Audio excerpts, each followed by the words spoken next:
بسم الله الرحمن الرحيم. نهج حياة جئنا تبصرة عن كل ضلال أعددنا بضع رسالات تحمل نورا للأجيال. tilmaamaa jira haddaad isku aragtid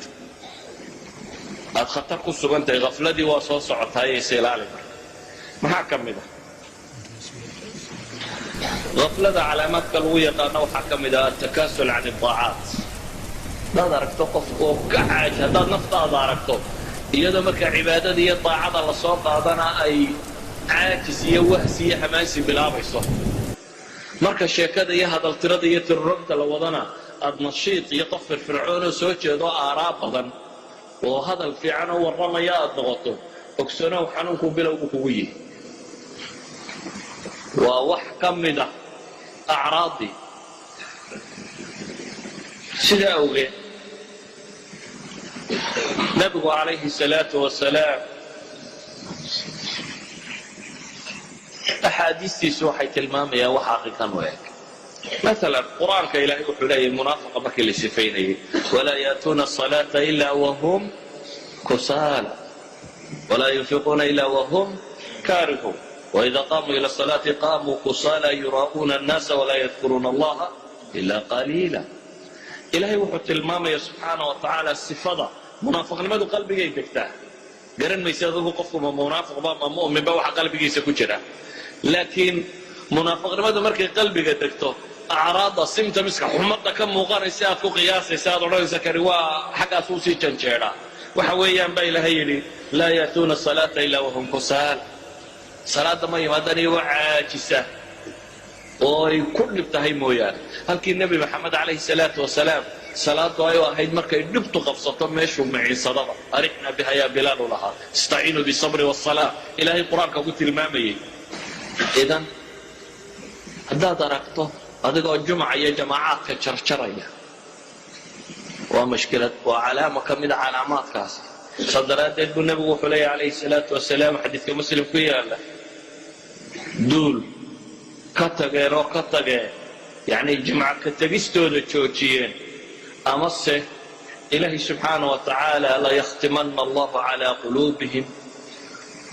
ilaahay baa qalbigooda dhababi doona kadibna waxay ka mid noqon doonaan buu nabigu yidhi kuwa kaafiliinta ah haddaad jimcaha ay ku dhaafdhaafo aad u jarto waxaad ku biiraysaa ahlu khaflaha haddaad aragto duul salaaddii jimco oo la aqimay amase la aadimayo dukaanka weli sii iibiibinayo wada ogsoonow khafladii baa ku haleeshay calaamaadka khaflada lagu garto waxaa ka mid ah ay culammadu yidhahdeen alistihaana bilmacaasi qofkoo agtiisa ay ku fududaato macsidu adhowaad iska toobadkeenaa macaynkan ee iska samey tan gabadhan iska salaan tan la sii hadal waxaan samey halkan ka bax waxoogaaga ribada iminka doorka kan ka dambaad ka toobadkeenaya iska wad hari ma jiraan dunuubtii waaweynayd iyo macaasidiiyo qofka la fududaada bini aadamkana ilaahay wuxuu ballan qaaday in la itixaami doono waxyaabaha calaamaadka ah waxaa ka mid ah qofka oo wakhtigiisu uu lumo biduuni faa'ida raasamaalka ugu weyne qofka bini aadamkii haystaa waa wakhtiga waayo cimriga la sheegaya waa imisa 60 baan jiray 50 baan jiray 70 baan jiray waxaad sheegaysaa waa saacadaha kan jaaniska aad nolosha ku haysataa waa saacadaha kan waa raasamaalka xaqiiqiga waa raasamaal saacad waliba markay tagto waxa kaloo dhan waa la soo celin karaa isaga lama soo celiyo saacaddii ku dhaaftay intaad ma soo laabayso wixii ugu weynaayay qofka bini aadamku uu haystay saxaabada waxaa la yidhahdaa waxay caan ku ahaayeen wakhtigooday kaga shaxiixsanaayeen dirhamka iyo diinaarka innagu yacni lacagtaynu bukhala ku nahy waktiga laakiin waad ogosha inaad iska sheekayso boodboodo waxa ka iska wado ama wax soo bix haddii lagu yidhaahdo aad dad gacanta u xijinaysa iyagoo xooluhu qiimaha weyn may samayna waktiga axadu saalixiin baa waxa la yidhi mid baa wuxuu yidhi waxoogaa baa rabaa inaan kula sheekaystee sheekha iyarasu wuxuu ku yidhi ordoo cadceedda jooji yani cadceedda waa igu socotaa time baa igu socda buu leeyahy dardasho war uma hayo weeyaan waktaa soconaya haddaad aragto qofka oo waqtigiisu uu cidla kaga lumayo waa xanuunka kan bahaya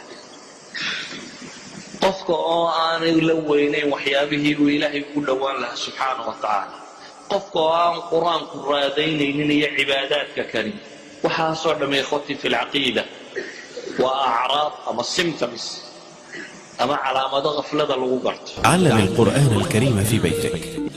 بشارو بشوي هذه برشة القرآن كله قلي شري السفر هذا واحد كبر نساء القرآن كي علوم إسلام كأديكو أوتشوغا هويجاجا أما قوت هذا شباب دكتور أونلاين كي برشة القرآن كعلوم إسلام كدروس توصل سحانها وبحنايو وحكمدا برشة القرآن كي هيجاجا علوم الشريعة تربية أوبت كيلو قد عربية قراءات كقرآن كريم هي برشة الصلاة isqoristu waa ay socotaa wixii faahfaahinaya intaas sida kala xiriir telefoonada iyo ciwaanada ku muuqanaya